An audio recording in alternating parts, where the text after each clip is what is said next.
Vamos a leer este libro para el canal de José Perelta, por a petición de un seguidor Miguel Ángel. Introducción. Ralph Waldo Emerson. La confianza en uno mismo, 1841, es uno de los ensayos más significativos de su autor, Ralph Waldo Emerson, desde el punto de vista filosófico y humanístico. Ralph Waldo Emerson y el canal de José Perelta presentan la confianza en uno mismo. El hombre es su propia estrella, y el alma que sea capaz de engendrar un hombre honesto y perfecto gobernará sobre toda la luz, toda la influencia, todo el destino. Para él nada llegará demasiado pronto o demasiado tarde. Nuestros actos son nuestros ángeles, nuestro bien o nuestro mal, las sombras fatales que caminan a nuestro lado. Epílogo a la fortuna del hombre honesto, de Beaumont y Fletcher. Leía yo el otro día unos versos compuestos por un pintor de renombre que me resultaban originales, nada corrientes. Sea cual sea el asunto, el espíritu siempre percibe una advertencia en esa clase de versos. El sentimiento que infunden tiene más valor que las ideas que contienen. En eso consiste el genio, en creer en tu propio pensamiento, creer que lo que es verdadero para ti en tu corazón lo es también para los demás. Otórgale voz a la convicción que late en tu interior y ésta adquirirá un significado universal, pues lo íntimo, con el tiempo, se transforma en lo general, y nuestro primer pensamiento volverá a nosotros con las trompetas del día del juicio.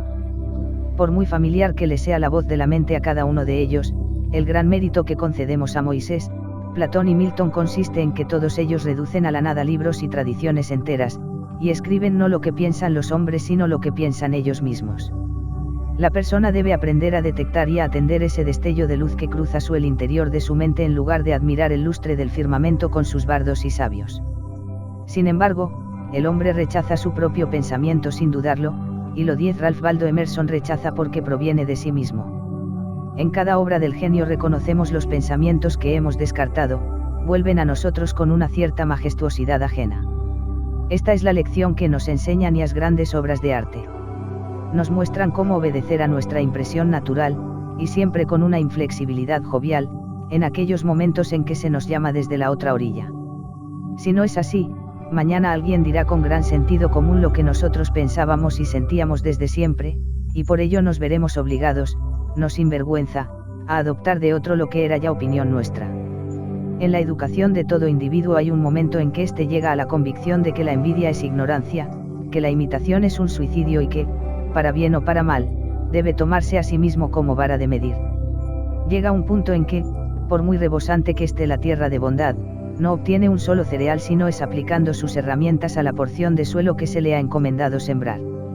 El poder que entonces surge en él es algo nuevo dentro de la naturaleza, él es el único que sabe qué puede hacer, aunque no estará seguro hasta que lo haya intentado. No en vano ciertos rostros, personajes o hechos le dejan una profunda huella mientras que otros le resultan indiferentes. Este arte de la escultura de la memoria tiene una armonía preestablecida. El ojo se coloca allí donde va a caer un rayo de luz para que pueda ser testigo de ello. Nosotros apenas expresamos la mitad de lo que somos y nos avergüenza la idea divina que cada uno representa. Podemos confiar con prudencia y buenos augurios en que sea impartida de manera sincera, pero Dios no dejará que un cobarde enseñe su obra. Un hombre solo reposa y se alegra cuando ha puesto toda su alma en su trabajo, cuando lo ha hecho lo mejor que sabía, y sin embargo, lo que ha hecho o dicho de otra manera no le dejará descansar. Es un desahogo que no desahoga, el genio le abandona en el intento, y en tal caso las musas, la inventiva y la esperanza ni se le acercan.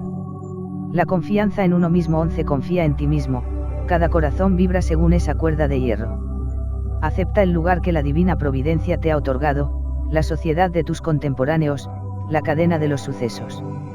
Así lo han hecho los grandes hombres, como niños, se han encomendado al genio de sus tiempos, y su entendimiento ha manifestado que aquello que realmente merece la pena se encontraba a su lado, trabajando a través de sus manos y dominando su ser. Ahora somos hombres y debemos aceptar con la mayor altura de miras el mismo destino trascendental, no somos menores ni inválidos resguardados en un rincón, ni tampoco cobardes que huyen ante la revolución, sino guías, redentores y benefactores que siguen el todopoderoso esfuerzo y que superan el caos y la oscuridad. Qué bellos son los oráculos que nos brinda la naturaleza en este texto, reflejados en los rostros y el comportamiento de los niños, de los infantes e incluso de los necios. Ninguno de ellos muestra una mente dividida y rebelde, ni desconfianza hacia los sentimientos propios cuando la aritmética valora las fuerzas y medios contrarios a nuestro propósito. Sus mentes son completas, su mirada todavía no ha sido conquistada y cuando miramos sus rostros nos desconcertamos. La infancia no se aviene a nada, todas las cosas se adaptan a ella, y así un bebé hace que 4 o 5 adultos parloteen y jueguen con él. Igualmente, Dios ha dotado a la juventud, la pubertad y la madurez con idéntica picardía y encanto, las ha hecho envidiables y graciosas, y de ese modo cuando alcanzan firmeza sus pretensiones no deben dejarse de lado. No penséis que la juventud carece de fuerza porque no nos hable directamente. Prestadle atención. Si escucháis en la habitación de al lado su voz os llegará con suficiente claridad y vehemencia. Parece que sabe dirigirse a sus contemporáneos. Sea tímida o osada, sabrá cómo convertirnos a todos los adultos en algo innecesario. Esa impasibilidad del joven que sabe que siempre tiene un plato caliente en su mesa y que, como si se tratase de un señor, declina decir 12 Ralph Waldo Emerson algo amable para ganarse nuestra admiración, no deja de ser una sana actitud de la naturaleza humana. Un joven en un salón es lo mismo que una baraja en una casa de juego, independiente, irresponsable, mira desde mi rincón a las gentes y las cosas que pasan por allí, los juzga a todos según sus méritos y, con la rapidez del niño, los califica como buenos, malos, interesantes, tontos, elocuentes o pesados. Para nada le interesan las consecuencias ni los intereses, nos da un juicio independiente y genuino. Debes cortejarle tú, no él a ti. Sin embargo, el adulto es, por así llamarlo, prisionero de su propia conciencia. En el momento que actúa o habla para el público se convierte en un individuo comprometido, analizado según la simpatía o el odio de centenares de otras personas cuyos afectos debe tener en cuenta a partir de ahora. No hay remedio para eso. Ojalá pudiese regresar a la neutralidad. Quien pueda dejar atrás las promesas y después de haber tenido la perspectiva anterior pueda mirar de nuevo desde una inocencia sin afectos, prejuicios ni sobornos, ese debe ser un coloso. Dará su opinión acerca de todos los asuntos pasajeros, los cuales, al aparecer no como algo personal sino necesario, se clavarán como dardos en el corazón del ser humano y le atemorizarán. Hay voces que podemos oír en soledad, pero que se desvanecen en cuanto ponemos un pie en el mundo. En todas partes la sociedad se convierte en una conspiración contra la individualidad de cada uno de sus miembros. No es más que una sociedad anónima en la que, para asegurar mejor el pan de cada accionista, sus integrantes se ponen de acuerdo para quitar la libertad y la cultura a los comensales. La virtud más solicitada es la conformidad, la confianza en uno mismo es su antagonista. Esa sociedad no valora las realidades ni los creadores, sino los nombres y las costumbres. Aquel que quiera ser un hombre habrá de ser un inconformista. Quien desee ganarse las palmas inmortales no debe detenerse ante el nombre de la bondad, sino que debe explotar si de verdad eso es bondad. Al final, nada hay más sagrado que la integridad de tu propia la confianza en uno mismo 13 inteligencia. Si te absuelves de ti mismo, entonces tendrás el apoyo del mundo entero. Recuerdo que una vez, siendo yo joven, tenía que dar respuesta a un estimado tutor que no paraba de importunarme con las viejas doctrinas de la Iglesia. Cuando le pregunté qué tengo que hacer con las tradiciones sagradas si vivo enteramente desde mi interior, mi compañero sugirió que esos impulsos pueden venir de lo más bajo, no de lo más alto.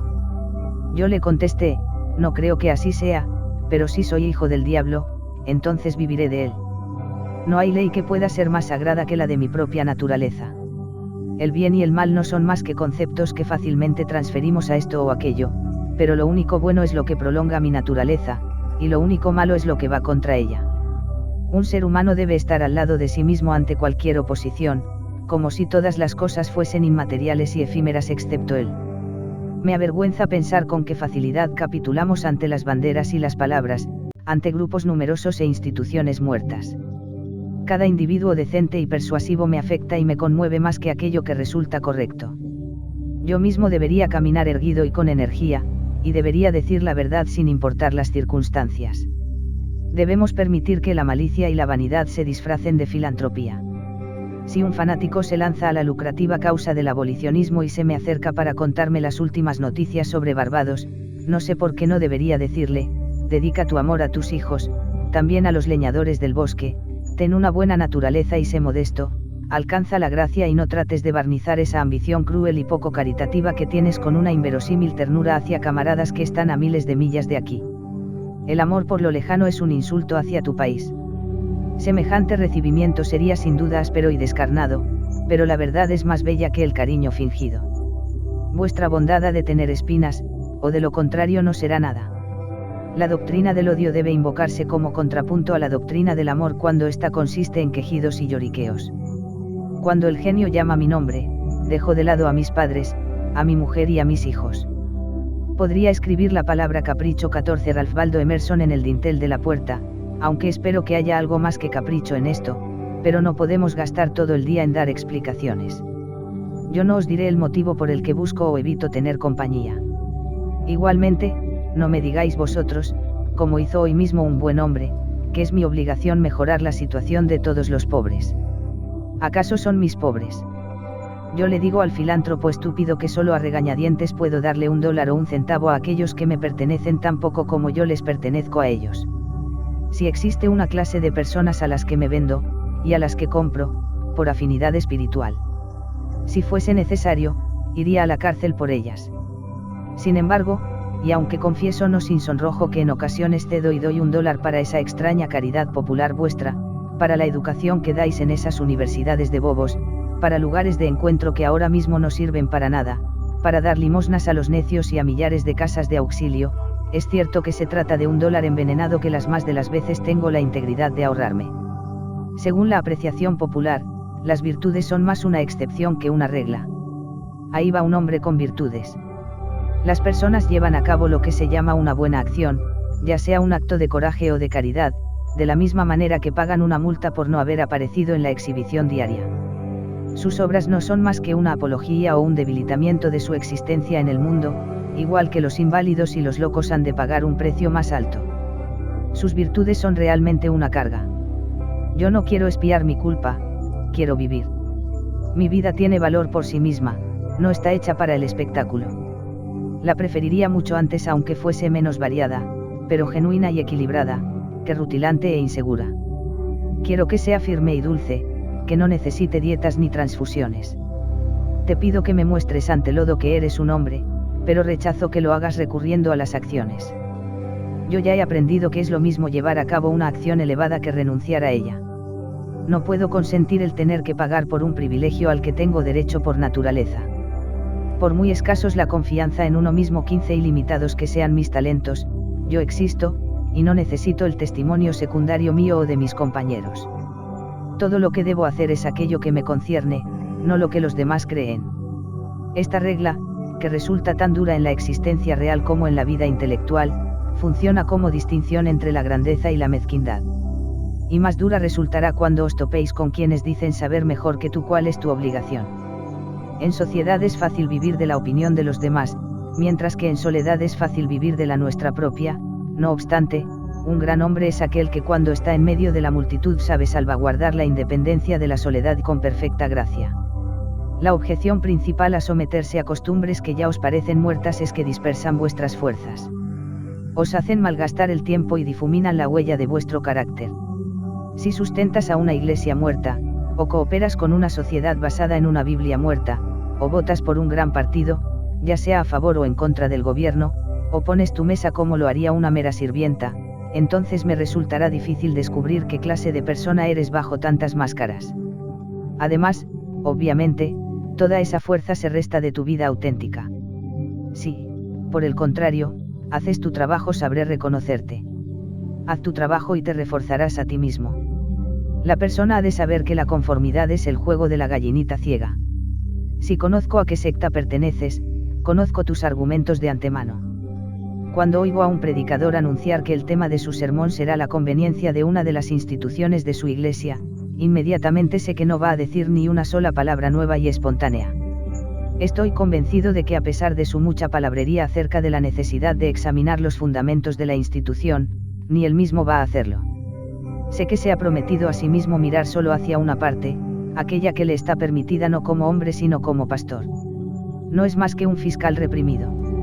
Y la arrogancia del púlpito es la peor hipocresía.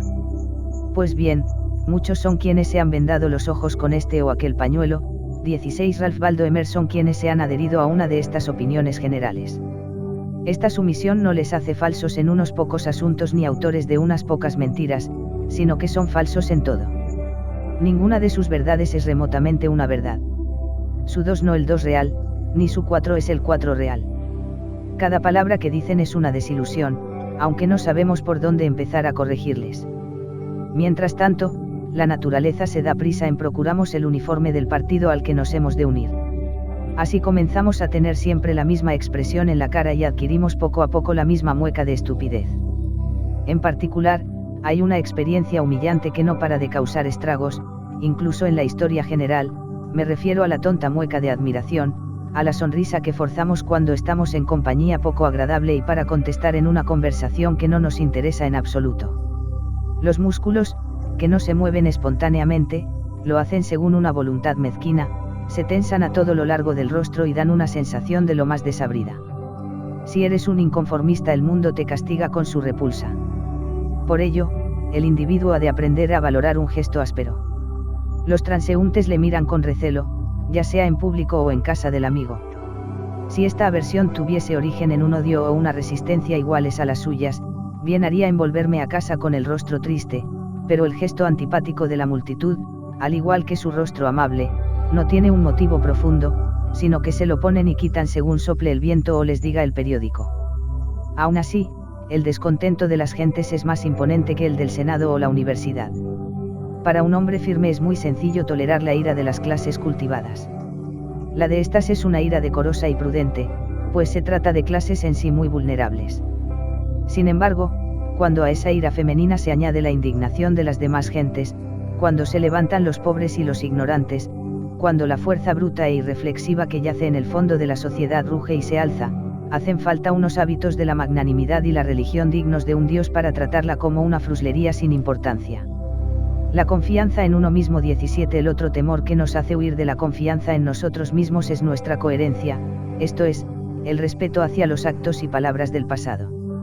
Los ojos ajenos no tienen más datos para valorar nuestra trayectoria que los hechos pasados, y somos reacios a defraudarlos. A pesar de todo, porque deberíamos mantener la cabeza sobre los hombros. ¿Cómo arrancar este cadáver de la memoria sin contradecir algo que dijiste en este o aquel lugar? Imagínate que te contradices, ¿qué pasa entonces? Una de las reglas de la sabiduría parece ser el no guiarse solamente por la memoria, ni siquiera en actos de pura memoria, sino juzgar el pasado a través del millar de ojos del presente y vivir siempre un día nuevo. En tu metafísica has privado de personalidad a la deidad, y sin embargo, cuando surjan los sentimientos devotos en el alma, dótales de alma y vida aunque tengas que disfrazar la figura de Dios con colores y formas. Abandona tu teoría igual que José dejó su capa sobre la adúltera, y márchate. El duende de las mentes simples es la incoherencia, la misma que adoran los políticos, filósofos y clérigos más pobres. Si un espíritu grande posee consistencia, ya no le resta nada más por hacer. Puede dedicarse por entero a sí mismo y a su sombra. Di lo que piensas hoy con palabras austeras, y de la misma manera mañana di lo que piensas aunque contradiga lo que has dicho hoy, así te asegurarás de que todos te malinterpreten. Es por ello tan malo que le malentiendan a uno. Incomprendidos fueron Pitágoras, Sócrates, Jesús, Lutero, Copérnico, Galileo, Newton y todos los demás espíritus puros y sabios que se han encamado en el mundo.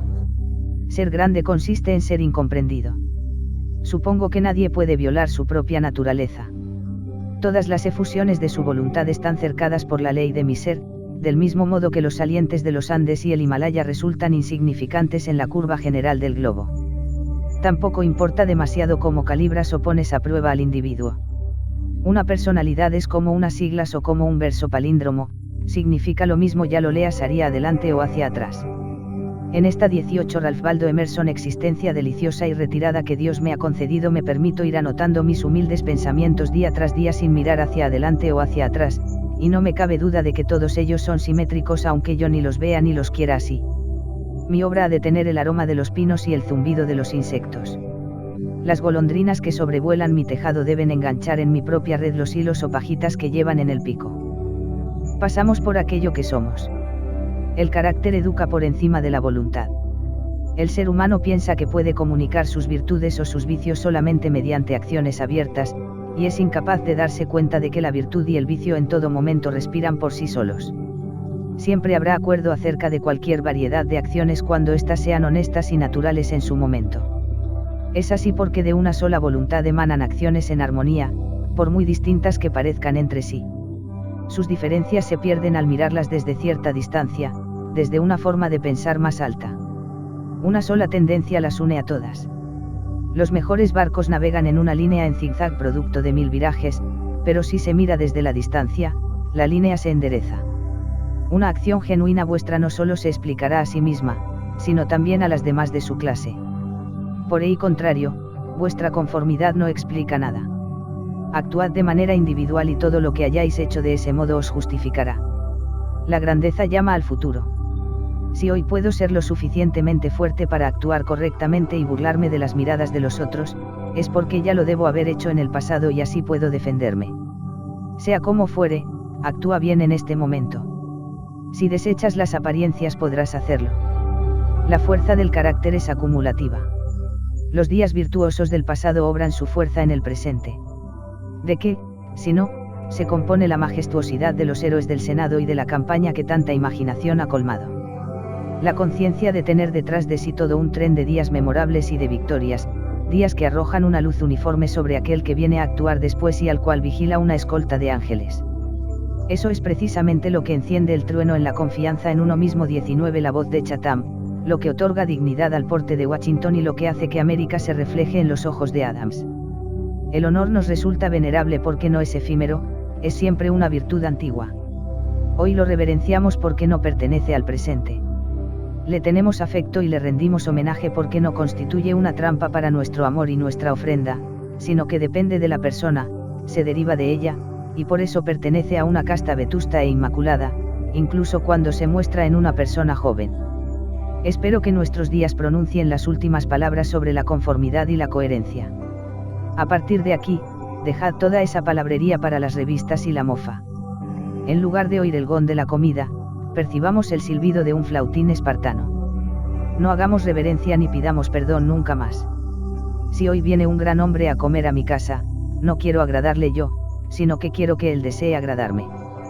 Yo representaré a la humanidad, y aunque quiero hacerla amable, antes quiero hacerla verdadera. Encaremos y frenemos la sutil mediocridad y la escuálida felicidad de los tiempos. Lancémosle a la cara a las modas, al comercio y a los oficios el hecho incontestable de la historia, que allí donde trabaja cada ser humano hay un pensador y actor noble y responsable, que el hombre verdadero no pertenece a ningún otro lugar ni época, sino que es el centro de las cosas.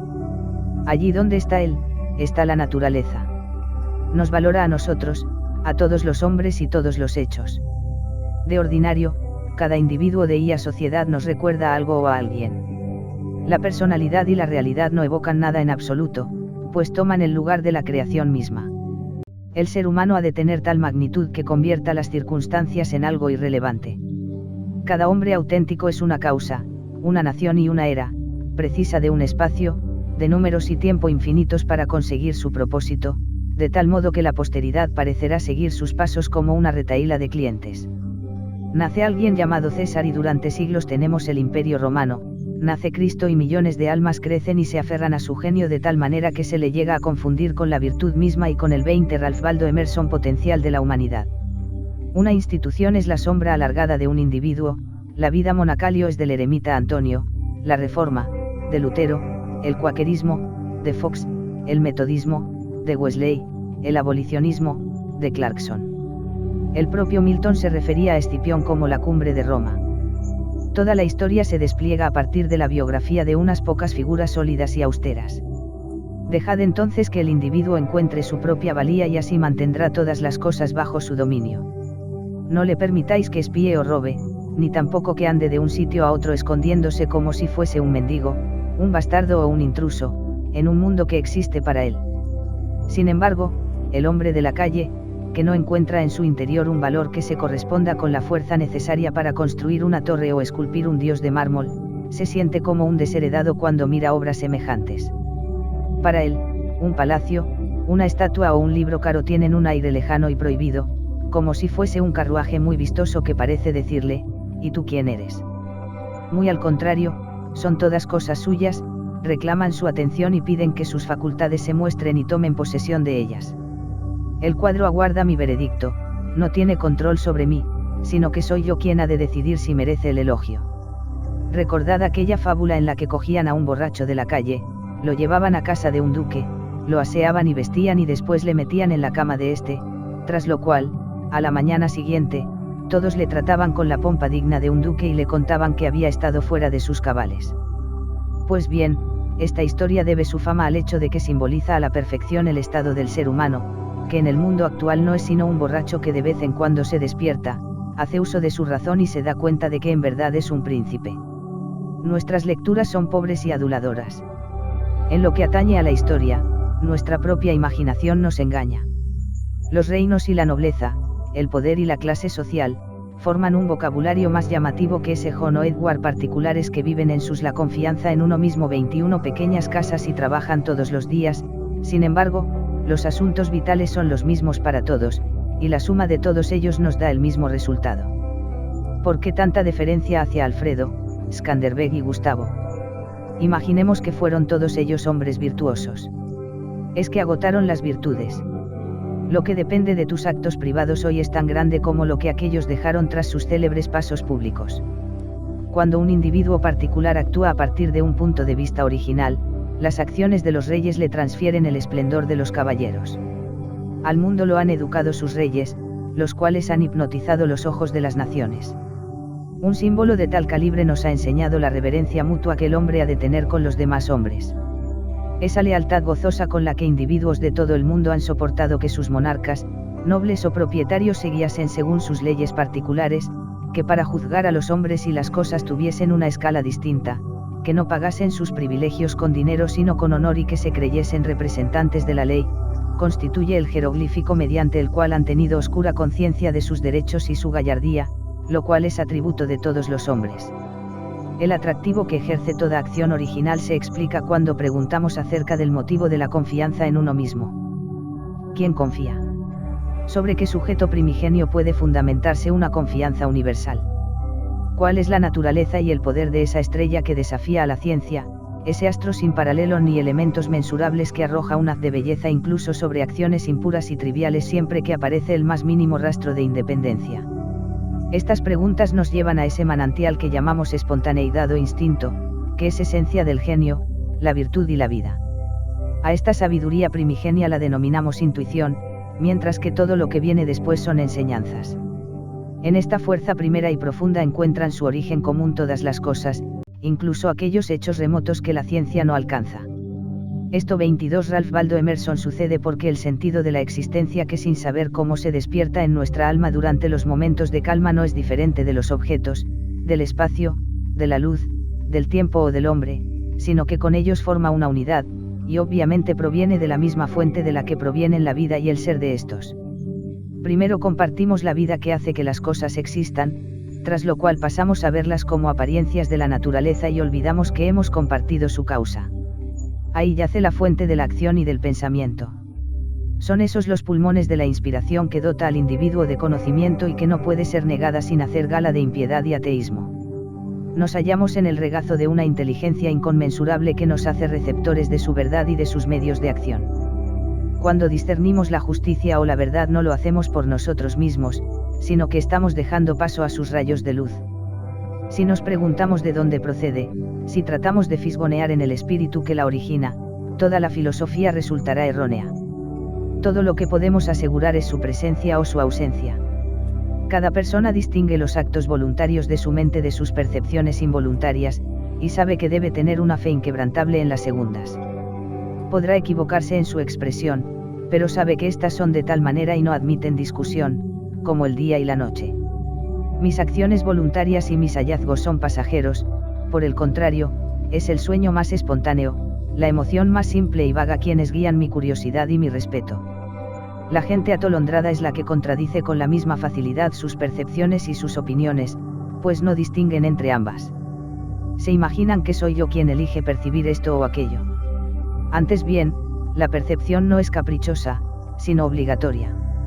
Si yo veo un rasgo distintivo, después también mi hijo lo verá y, con el paso del tiempo, lo hará la humanidad entera, a pesar de que nadie lo haya visto antes que yo. Mi percepción es un hecho tanto como lo es el sol. Las relaciones entre el alma y el espíritu divino son tan puras que constituye una profanación el tratar de interponer entre ellas ayuda de la confianza en uno mismo. 23 Especie alguna. Cuando Dios se dirige a nosotros debe comunicarse, debe decir no una cosa sino todas, debe llenar el mundo con su voz, y debe esparcir la luz, la naturaleza, el tiempo y las almas desde el corazón del pensamiento actual, para así dar al mundo un tiempo y una creación nuevas. Allí donde hay una mente simple que recibe la sabiduría divina, los asuntos viejos se desvanecen, caen medios, maestros, textos y templos. Allí vive el ahora, y absorbe el pasado y el futuro en el momento actual. Todas las cosas que se relacionan con ella, sean de la naturaleza que sean, se tornan sagradas. La causa de las cosas disuelve a estas, y los milagros particulares desaparecen en un milagro universal. Así pues, nunca creáis a aquel que dice conocer a Dios y hablar con él, pues te remonta al vocabulario de alguna vieja nación, a otro mundo. O es que la bellota es mejor que el roble, si este es la consumación de aquella. Es el padre mejor que el hijo al que ha legado su ser ya maduro. ¿Por qué, pues, tanta idolatría hacia el pasado? Los siglos no hacen sino conspirar contra la sensatez y la autoridad del espíritu. El tiempo y el espacio no son más que matices de color creados por el ojo, mientras que el alma es la luz. Donde llega esta, se abre el día, donde deja de estar, llegó la noche. Y en todo ello la historia no es más que una impertinencia y un agravio, y eso admitiendo que es algo más que una jubilosa apología o una parábola de mi ser y mi devenir. El hombre es tímido y no cesa de pedir disculpas. Ya no camina erguido, ni se atreve a decir yo pienso o yo soy, sino que se limita a citar a algún santo o erudito. Siente vergüenza ante una brizna de hierba o una rosa en flor. Estas rosas que brotan bajo mi ventana no hacen referencia a otras anteriores ni mejores, son las que son, existen con Dios en este día. Para ellas no existe el tiempo. Solo está la rosa, que es perfecta en cada instante de su existencia. Antes de que florezca un capullo, su vida al completo entra en acción, en la flor ya no hay nada más, mientras que en la raíz desnuda yace todo. En todo momento su naturaleza queda satisfecha, al igual que ella satisface a la naturaleza. Sin embargo, el hombre no hace más que posponer. 24 Ralph Waldo Emerson. Recordar. No vive en el presente, bien sus ojos sienten nostalgia del pasado, bien anda de puntillas tratando de adivinar el futuro e ignorando las riquezas que le rodean. No puede ser dichoso ni fuerte hasta que viva con la naturaleza en el presente, más allá del tiempo. Esto debería haber quedado ya suficientemente claro. No obstante, podemos ver cuántos intelectos poderosos no se atreven a escuchar a Dios si no es a través de la palabrería de un David, un Jeremías o un Pablo. Raras veces ponemos un precio tan alto a tan pocos textos, a tan pocas vidas. Somos como esos niños que repiten de memoria las frases de sus abuelas o sus tutores, y, conforme se hacen mayores, de los personajes de talento que conocen, tratando desesperadamente de recordar las palabras exactas que un día dijeron. Tiempo después, cuando adoptan el punto de vista que aquellos expresaron, llegan a entenderlos y pueden abandonar esas frases, ya que cuando la ocasión lo requiera sabrán crear las suyas propias con igual conveniencia. Si vivimos de verdad, entonces podremos ver de verdad. Ser fuerte es tan sencillo para un individuo fuerte, como para el débil ser débil. Cuando sentimos una percepción nueva podemos descargar alegremente nuestra memoria de tesoros acumulados como si nos deshiciéramos de la basura vieja. Cuando el individuo vive con Dios, su voz es tan dulce como el murmullo de un arroyo o el susurro de los campos de maíz. Por ahora, la verdad más alta sobre este asunto todavía no se ha dicho, y probablemente no puede decirse, pues todo lo que hablamos no es más que un recuerdo lejano de lo intuido. De mis pensamientos, el que más se puede acercar es el siguiente: cuando el bien se te acerque, cuando sientas la vida en tu interior, no será de la manera habitual, no distinguirás ya las huellas de otros, no verás el rostro de otro hombre ni oirás otro nombre, el modo, la idea y el beneficio serán totalmente extraños y nuevos. Dejarás de un lado el ejemplo y la experiencia. Tomarás el camino desde el hombre, no hacia él. Todos los que han vivido solo son consejeros ya olvidados. También el miedo y la esperanza quedarán atrás. Y es que hay algo mezquino incluso en la confianza en uno mismo. 25 La esperanza. En el momento en que llega la visión no hay nada que podamos llamar con propiedad gratitud ni gozo. El espíritu que se alza por encima de las pasiones contempla la identidad y la causalidad eterna, percibe la existencia propia de la verdad y lo recto, y entonces se calma con la conciencia de que todas las cosas siguen su curso apropiado. Los vastos espacios naturales, el océano Atlántico, los mares del sur, los grandes periodos de tiempo, años, siglos, todo eso deja de contar. Esto que pienso y experimento constituye la base de todos los estados pretéritos de la vida y de sus circunstancias, e igualmente es el sustento del presente, de lo que llamamos vida y lo que llamamos muerte.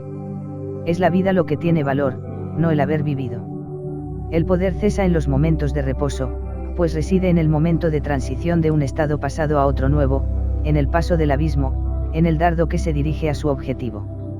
El mundo odia esta realidad, esto es, que el espíritu deviene, ya que eso equivale a degradar el pasado para siempre, convertir todas las riquezas en migajas y toda reputación en vergüenza, contundir al santo con el maleante, y apartar a un mismo lado a Jesús y a Judas. Si es así, ¿por qué hablamos tanto sobre la confianza en uno mismo? Donde quiera que esté presente el alma habrá un poder no satisfecho, sino activo. Opinar sobre la confianza es solo una manera pobre y externa de hablar. Es preferible hablar de aquello que confía, aquello que obra y que es. Quien posee mayor grado de obediencia que yo me domina, aunque no levante un dedo. A su alrededor me muevo gracias a la gravitación de los espíritus. Cuando hablamos de una virtud eminente nos la imaginamos como algo retórico. Todavía no hemos sido capaces de advertir que la virtud significa altura, que por las leyes de la naturaleza un hombre o una compañía de hombres maleables y permeables a los principios deben conquistar y gobernar sobre todas las ciudades, las naciones, los reyes, los millonarios y los poetas que carecen de esa naturaleza. 26 Ralph Waldo Emerson. He aquí el hecho último al que rápidamente llegamos en este asunto, como en todos los demás, la resolución de todo en el siempre sagrado uno. La existencia en sí misma es el tributo de la causa suprema, de tal modo que la medida del bien se establece según el grado en que ésta penetra en las formas inferiores.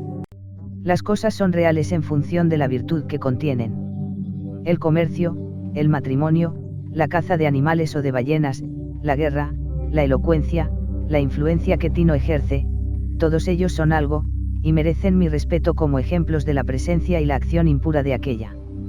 Puedo ver cómo en la naturaleza esa misma ley obra su influencia sobre la conservación y el desarrollo. En la naturaleza el poder es la medida esencial de lo correcto. Ella no permite en su reino nada que no se ayude a sí mismo. La creación y desarrollo de un planeta, su posición y órbita, el árbol torcido que se recupera del huracán o los recursos vitales de todo animal y vegetal son ejemplos de un espíritu autosuficiente y seguro de sí mismo. De este modo, todo se concentra. No seamos vagabundos y sentémonos en el hogar con la causa. Deslumbremos y confundamos a esa chusma de hombres y libros intrusos declarando con naturalidad el hecho divino. Obliguemos a los invasores a que se quiten los zapatos, pues Dios habita en esta casa. Dejemos que sea nuestra sencillez quien los juzgue, que sea la obediencia a nuestra propia ley quien revele la mísera naturaleza y fortuna de nuestros adinerados ciudadanos. Con todo, todavía somos una muchedumbre. El hombre no siente temor hacia sí mismo, ni a su genio se le aconseja que se quede en casa, que se ponga en contacto con el océano interior, al contrario, se marcha al extranjero para mendigar un vaso de agua de las fuentes de otros. Debemos caminar solos. Prefiero sentir el silencio que inunda la iglesia antes del servicio por encima de cualquier oración. Qué lejanas. Qué serenas y castas parecen las personas rodeadas por un recinto o santuario. Sentémonos nosotros siempre. ¿Por qué la confianza en uno mismo? 27 Deberíamos asumir los errores del amigo, la esposa, el padre o el hijo. ¿Es porque nos sentamos alrededor del mismo fuego o porque se dice que por nuestras venas corre la misma sangre? Todos los hombres tienen mi sangre, y yo tengo la de ellos, y no por eso voy a adoptar su misma postura ridícula y petulante, pues incluso llego hasta el punto de sentir vergüenza ajena. Vuestra soledad no debe ser mecánica sino espiritual, es decir, debe ser una elevación. Hay ocasiones en que se diría que el mundo parece confabularse para importunarnos con minucias cargadas de pompa. Amigos, clientes, niños, enfermedades, temores, necesidades, caridad, todos llaman a la puerta de tu refugio y te gritan: sal con nosotros. Tú has de mantener tu condición y no mezclarte con sus desórdenes. El poder que tienen los hombres para molestarme se lo he concedido yo con una débil curiosidad. Nadie se me puede acercar si no es a través de mis actos. Tenemos aquello que amamos, pero el deseo nos hace despojamos del amor. Si no podemos alcanzar inmediatamente la santidad de la obediencia y la fe, al menos resistamos ante la tentación. Entremos en estado de guerra, levantemos a Thor y Woden el coraje y la constancia en nuestras almas sajonas. En tiempos tan tímidos como los de hoy, eso se consigue diciendo la verdad. Reprimid toda hospitalidad y afecto falsos. No viváis esperando a esas gentes frustradas y frustrantes con las que conversáis.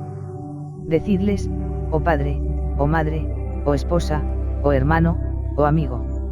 Hasta ahora he vivido contigo por las apariencias. A partir de hoy, pertenezco a la verdad. Debéis saber que desde este momento no obedezco otra ley que no sea la eterna. En mí no encontraréis promesas, sino cercanía. Me esforzaré por alimentar a mis progenitores, por mantener a mi familia y por ser digno marido para mi esposa, pero estos vínculos he de consumarlos de un modo nuevo y nunca antes visto.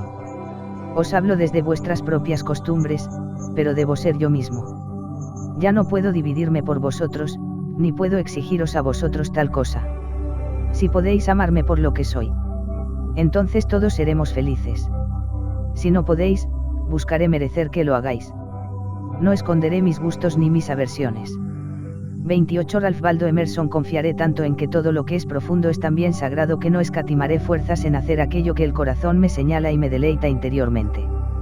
Si eres de carácter noble, te amaré; si no lo eres, ni tú ni yo nos ofenderemos con cumplidos hipócritas. Si eres auténtico de un modo distinto al mío, sé fiel a tus compañeros que yo me buscaré los míos. No hago nada de esto con fines egoístas, sino con humildad y honradez.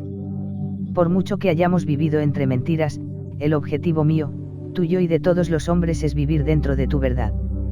Parece demasiado severo decir algo semejante en nuestros días. Pronto llegaréis a amar aquellos que dicta nuestra naturaleza; si seguimos los pasos de la verdad, ella nos rescatará sanos y salvos. No obstante, así causarás daño a esos tus amigos. Así es, mas no puedo vender mi libertad y mi poder para proteger su sensibilidad. Además, todo el mundo tiene momentos de lucidez en los que giran sus ojos hacia la región de la verdad absoluta, entonces me defenderán y obrarán como yo lo hago. El pueblo piensa que tu rechazo a los principios populares equivale a rechazar cualquier principio, esto es, que equivale al antinomianismo, de modo que hasta el sibarita más imprudente utilizará el nombre de la filosofía para disfrazar sus crímenes. Sin embargo, la ley de la conciencia permanece. Hay dos clases de confesionarios a los que podemos acudir para pedir la absolución. Puedes cumplir con tu obligación confesando de manera directa o de manera refleja. Piensa si has cuidado tus relaciones con tu padre, tu madre, tu primo, tu vecino, con tu ciudad, tu gato y tu perro. Comprueba si alguno de ellos puede reprenderte. Por mi parte, yo puedo dejar a un lado este principio reflejo y absolverme a mí mismo. Tengo mis propias reivindicaciones dignas y mi círculo perfecto, y este no considera obligaciones las muchas exigencias que pasan por tales. Sin embargo, si soy capaz de descargarme de deudas podré arreglármelas sin el código popular. Si alguien cree que esta ley es demasiado relajada, que trate de cumplirla durante un solo día. La confianza en uno mismo. 29 En verdad muestra rasgos divinos quien es capaz de rechazar los argumentos habituales de la humanidad para aventurarse a confiar en sí mismo como dueño de sus acciones. Su corazón tiene que ser elevado, su voluntad fiel y su vista limpia para que de veras pueda erigirse en doctrina, sociedad y ley para sí mismo, pues el propósito más simple es para él tan fuerte como la necesidad imperiosa lo es para otros. Si alguien tiene en cuenta estos aspectos referentes a lo que llamamos sociedad, comprobará cuán necesaria resulta esta ética.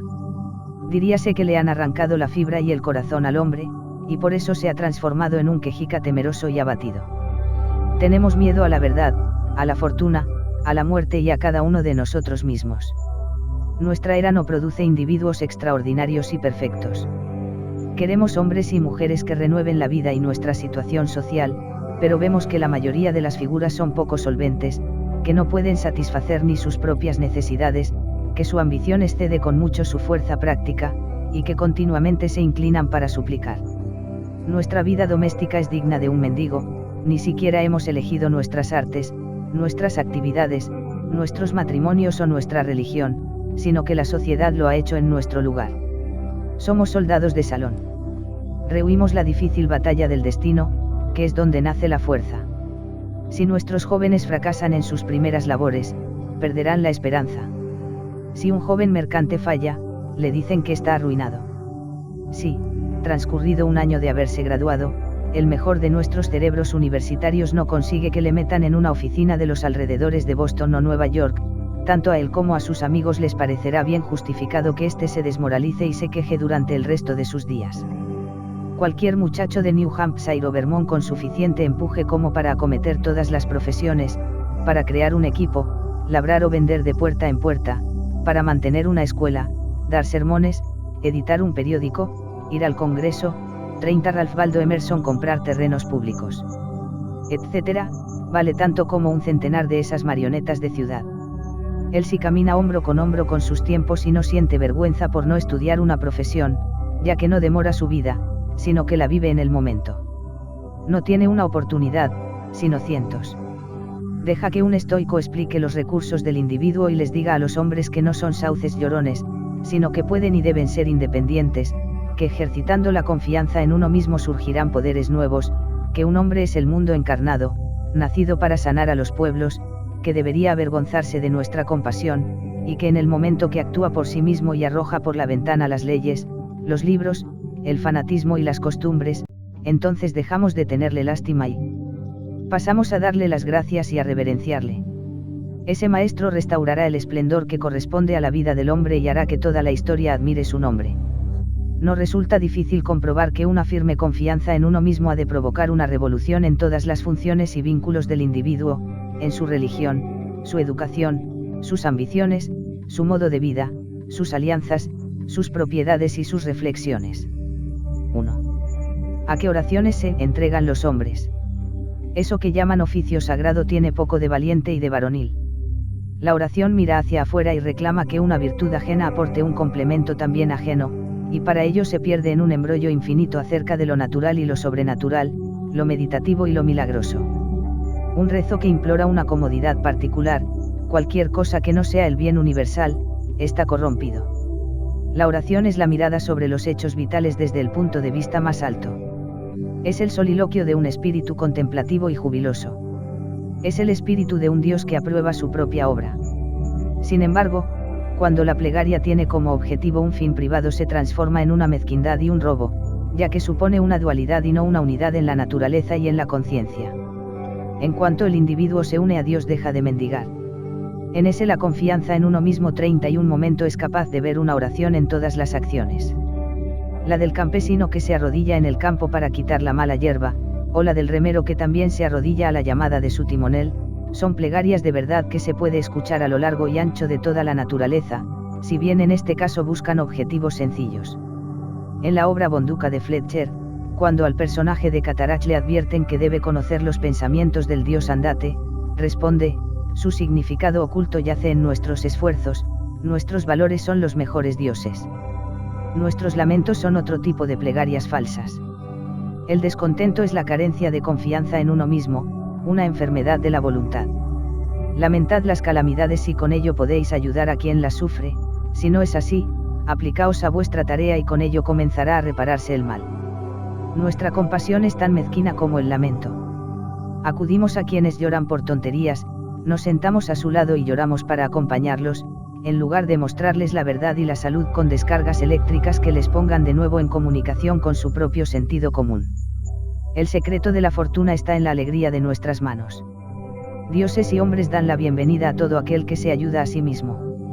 Para él todas las puertas están abiertas, todas las voces le saludan, todos los honores le coronan y todas las miradas le siguen con deseo. A él va nuestro amor y lo abraza, precisamente porque no lo necesita.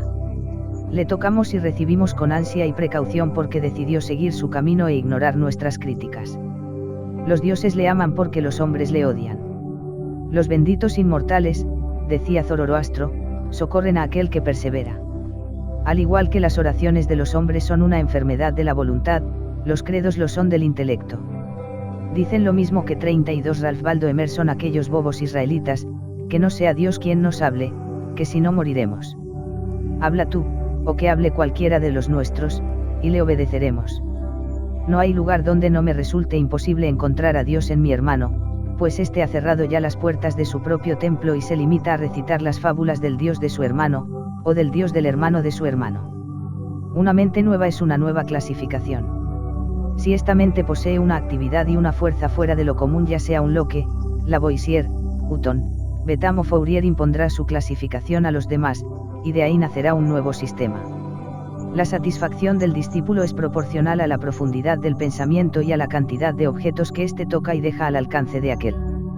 Esto se puede comprobar fácilmente en los dogmas y en las iglesias, que también son clasificaciones de un espíritu poderoso al actuar sobre las ideas básicas del deber y de la relación entre el hombre y el Altísimo.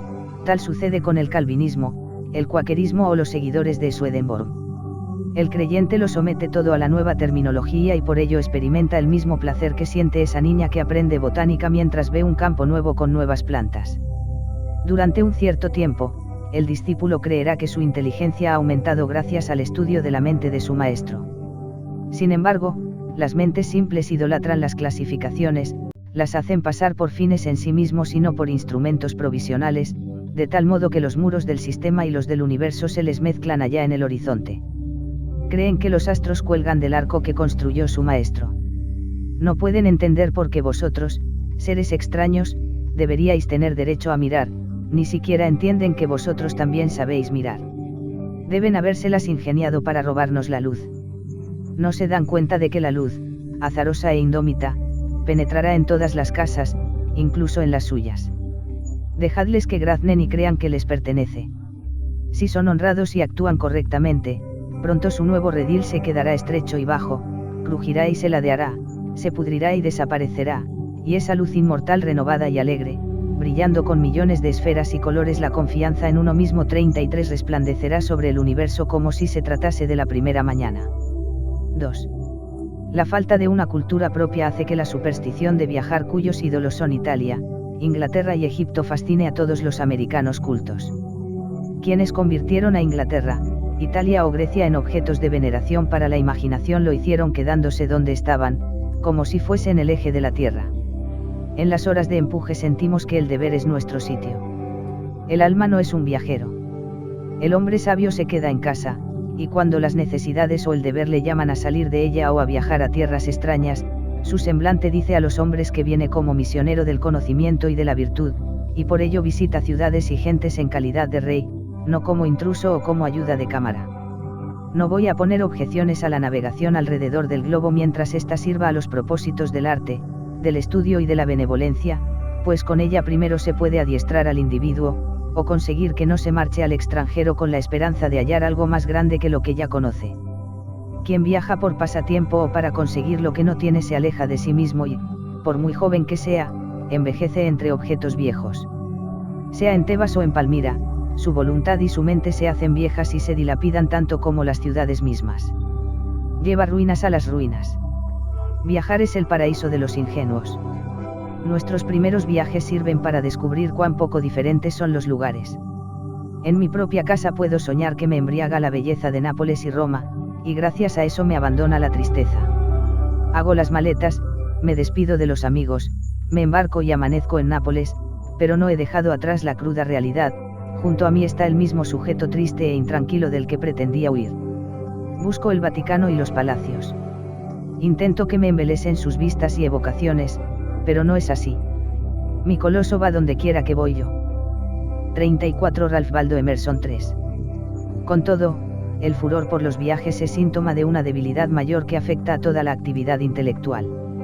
El intelecto es un vagabundo, pero es nuestro sistema educativo quien estimula la impaciencia. Nuestra mente viaja mientras nuestros cuerpos han de permanecer en casa. Nos conformamos con imitar, pero ¿qué es la imitación sino el viaje de la mente?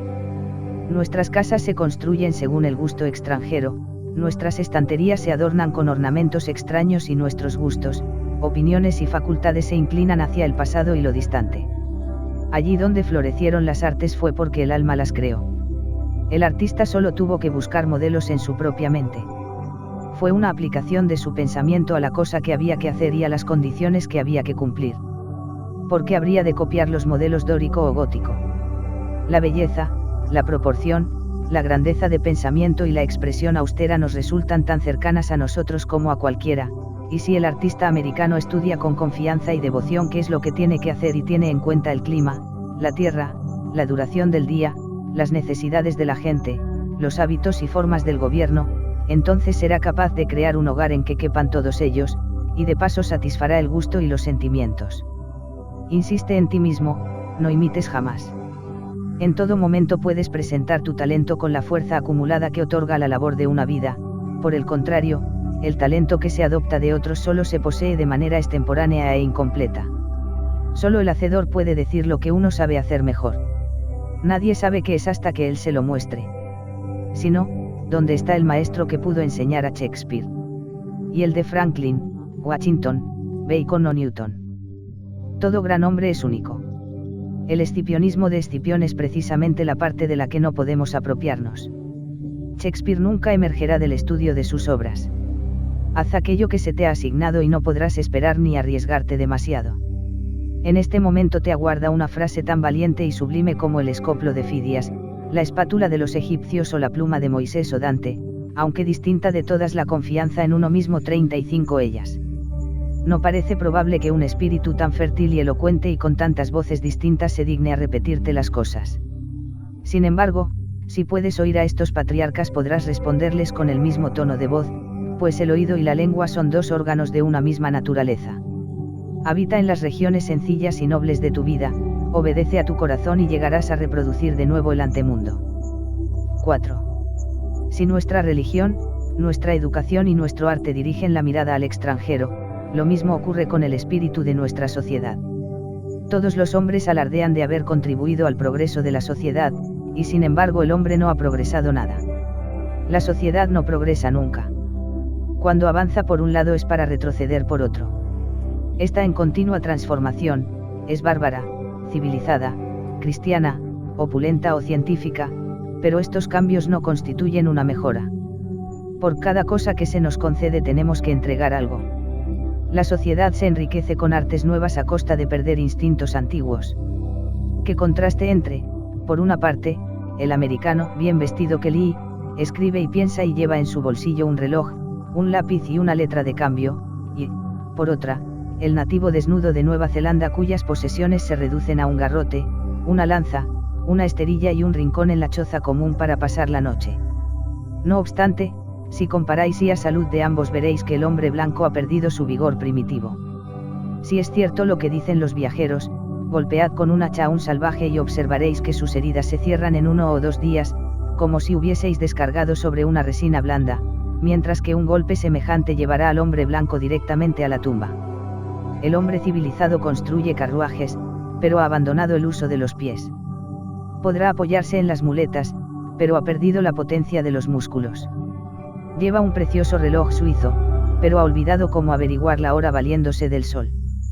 Podrá encontrar información fiable en su almanaque náutico de Greenwich, pero el 36 Ralph Waldo Emerson, hombre de la calle, desconoce las estrellas del cielo. No contempla el solsticio, y del equinoccio apenas sabe nada.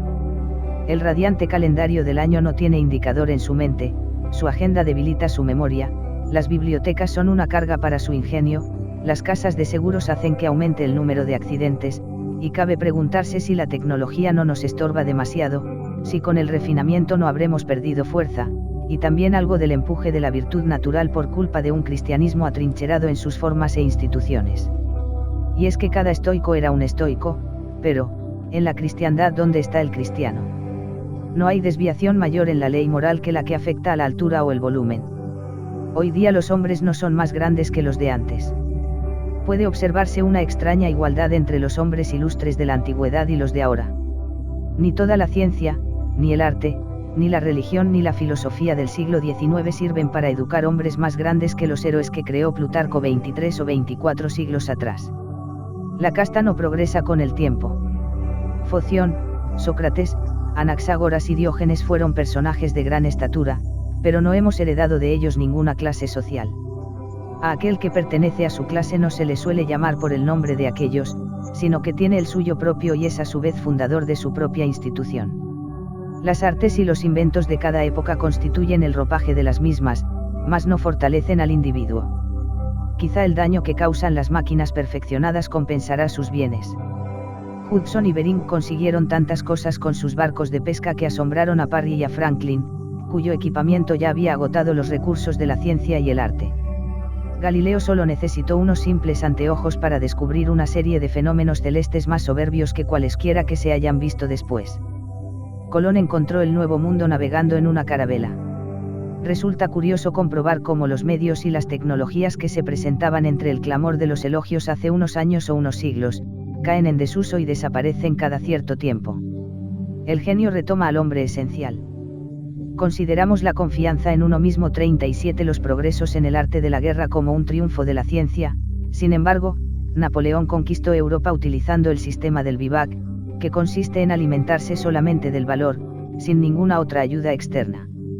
Según las casas, el emperador mantenía que resultaba imposible formar un ejército perfecto si a los soldados no se les quitan las armas, los almacenes, los comisarios y los vehículos y, al modo romano, se les entrega una ración de trigo para que lo trituren en sus manos y se hagan ellos mismos su pan. La sociedad es una ola. La ola avanza, pero el agua de la que está compuesta no. La misma partícula no se eleva desde el valle hasta la cresta. Su unidad es solo una apariencia. Las personas que forman hoy una nación morirán el año que viene y se llevarán con ellos sus experiencias. Así, la confianza en la propiedad, incluyendo la confianza en los gobiernos que la protegen, también denota falta de confianza en uno mismo. Hace tanto tiempo que los hombres han apartado la mirada de sí mismos y de las cosas que han llegado a contemplar las instituciones religiosas, cultas y civiles como defensores de la propiedad, y desprecian toda crítica hacia aquellas porque creen que son ataques a esta. Miden el valor de las personas por lo que poseen, no por quienes son. A pesar de ello, el nuevo respeto por la naturaleza propia hace que el hombre culto sienta vergüenza de sus posesiones. Sobre todo odia lo que tiene si considera que es accidental, que le ha llegado por herencia, por donación o mediante un delito.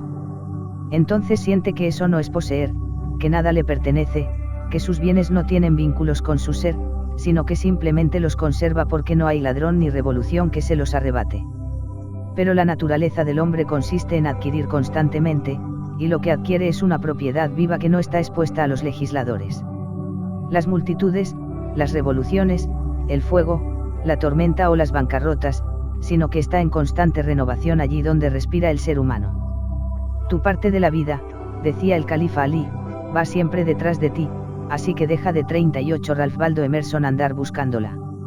Nuestra dependencia respecto de estos bienes ajenos nos conduce a un respeto servil por los números.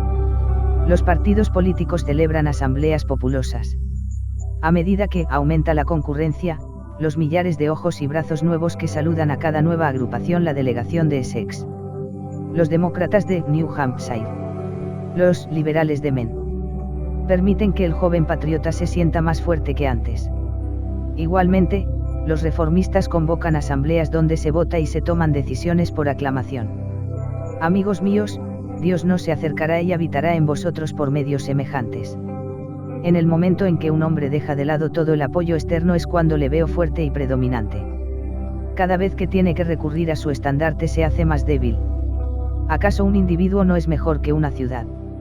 No le pidas nada al hombre, pues en un mundo en eterno cambio es tu columna firme la que debe aparecer como sustento de todo aquello que te rodea. Aquel que sabe que el poder es innato, que entiende que la debilidad proviene de buscar la bondad fuera de sí mismo y, sabiéndolo, se lanza a su propio pensamiento, es quien puede caminar erguido, gobernar sus extremidades y obrar milagros, igual que quien camina apoyándose en los pies es más estable que quien lo hace sobre la cabeza. Así pues, utilizad aquello que llamamos fortuna. Muchos son quienes juegan con ella y lo ganan todo o lo pierden todo, depende de la rueda. Pero tú has de entender que tales ganancias son ilícitas y debes desenvolverte en la causa y el efecto, que son los dignatarios de Dios. Trabaja y adquiere dentro de la voluntad, así retendrás la rueda de la fortuna y no tendrás que temer sus giros. Una victoria política, una subida de los alquileres, la recuperación tras una enfermedad o el regreso del amigo ausente son hechos que nos colman de alegría, y con buena lógica piensas que tras ellos han de venir días propicios. No te lo creas. Nada que no seas tú puede darte paz. Nada que no sea el triunfo de los principios. Ricardo Miguel Alfonso es profesor titular de Literatura Norteamericana y Teoría Literaria en la Universidad de Castilla-La Mancha, Ciudad Real. Sus dos especialidades investigadoras son la literatura estadounidense del siglo XIX y la evolución y conformación de la teoría literaria angloamericana desde la Edad Media hasta las vanguardias. Es traductor al español de obras de Ralph Waldo Emerson, William Hazlitt y George Santayana, entre otros. Además, ha publicado artículos sobre estos y otros autores para revistas y editoriales españolas y extranjeras. La confianza en uno mismo, 1841, de Ralph Waldo Emerson, 1803-1882, es, junto con Experiencia, el ensayo filosófica y humanísticamente más relevante de su autor. Definido por Oliver Wendell Holmes como la Declaración de Independencia Cultural de Estados Unidos, constituye uno de los textos fundacionales no ya de la literatura de su país, sino de su historia y de su cultura en general. Se trata de un texto de temática fundamentalmente identitaria, en el que se van trazando las aspiraciones a la emancipación cultural de su país respecto del viejo continente y en el que al mismo tiempo se vislumbran las características potenciales de la nueva nación. Hemos llegado al final de este libro. Gracias por escucharlo hasta el final, y por elegir este canal de José Perelta para escuchar el audiolibro.